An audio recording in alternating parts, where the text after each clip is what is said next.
I promised you that I would be releasing Fallen Star. I would release a Fallen Star and a Sonic Free and Knuckles episode. I promised you that I would release Fallen Star, and Sonic and Free and Knuckles episodes at the same time. And I will hold up that promise, even if I could be doing other things. Even if I like Sonic and the Fallen Star, I have other things that I want to be doing besides playing video games. But I promised, so I'll be uploading both at the same time, like I promised. In Rip Moon Facility, I guess. Um, Here we go. Um, I had to cut off the last episode because I wanted to go get food. Yeah. See, YouTube is very low priority for me. Like the amount of times I've paused the video to just go and grab a bite to eat, I mean, I don't care. I don't care. Um if I want to go grab a hot dog, I'm gonna go grab a hot dog. If I go need to take a dump, I'm gonna go do that. Like, whatever. Now, back to video game things. I can see that the parallax scrolling was a priority. I've been looking at this game's backgrounds. I've been noticing a lot about game backgrounds. I've been sort of studying and looking at game backgrounds. And man, I feel like when you play a game, you really just don't appreciate the background. I mean, and these backgrounds are so busy and so bright that it's like you can appreciate them while you're playing the game. I mean, look at that parallax scrolling. I'm about a Kwong. That is incredible how good that looks. And what? There's like 4 colors being used in somebody's sprites, but they still managed to make it look amazing. Like, look at this. There's like 4 colors in this grass tiled sprite. There's like 4 colors, and it still looks amazing. That's like NES level of small color palette. Heck, I even think the NES had more colors. Look at this. They made it look incredible, and they're not even using that many colors. That is like, I mean, the ways that this game brings a small color palette to life reminds me of Game Boy Color games. I love how Game Boy Color games have these faded, unsaturated colors, but then they just somehow make it look amazing. But I mean, those mountains back in the background, those brown mountains, they only have like 4 or 5 colors, and it still looks absolutely incredible. Like, look at this, see? I bet you wouldn't normally even notice that. But look, you see, the background changed. This is just so cool. I mean, that's how just good these people are doing these things, where it's like, oh, it's the transition where you can, there's a background blocking the background, and then it transitions into a new background. That is actually super cool. I am not locked in right now. I need to lock in immensely. But I mean, just wow.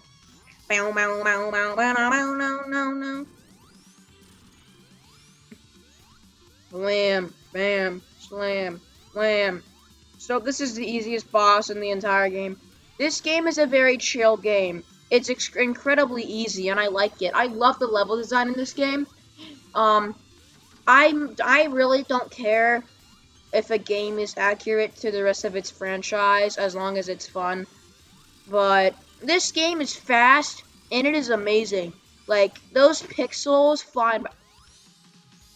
Look at his beak. That beak only has like 2 colors being used in it, and it still looks amazing.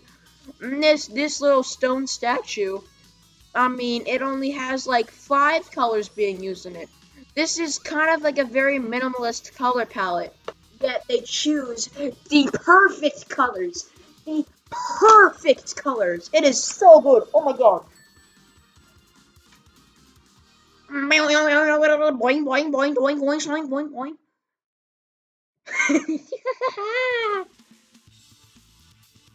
Look at these colors. Look at these colors. Look at them. Look at them. Look at those. Look at these The game looks amazing. The game, I cannot rave about this game. I don't think I could like this game any more than I already do. And I'm so sad that Moon Facility got canceled.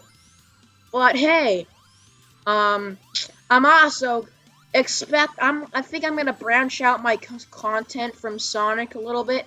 That's right, we're gonna play some Mega Man. Maybe, except I suck at Mega Man, so maybe not.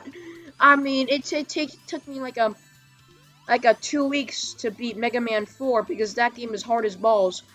And I think Mega Man 4 is considered to be one of the easiest classic games. Um, I have a real Sega Genesis, and I can handle retro difficulty. I just can't. NES difficulty is an entirely different thing from retro difficulty. NES difficulty is just designers being like, and they point their devil's pitchfork at the computer, and they're like, the video game is hard now. Ooka booka, scoopa dooka, and video gaming dev magic and make the game hard now. Oh, we're going fast. Oh, we're going fast. I've been eyeballing a game called Gravity Circuit.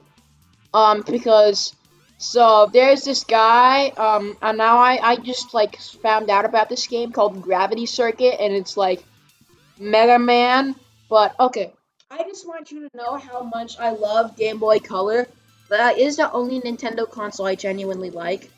But in Super Nintendo and Game Boy Color. I mean, the Game Boy Color has some really cool 8-bit art. Game Boy Color is 8-bit, but it doesn't look like shit like the NES, because they actually are using colors good. Like, look at this. There are only 4 colors being used in some of these, and yet the game looks amazing. So please tell me why the NES looks like diarrhea. There's no excuse for it.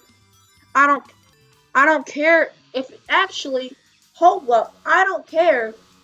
They could have just picked better colors. Super Mario Bros. 1 looks like dog doo-doo.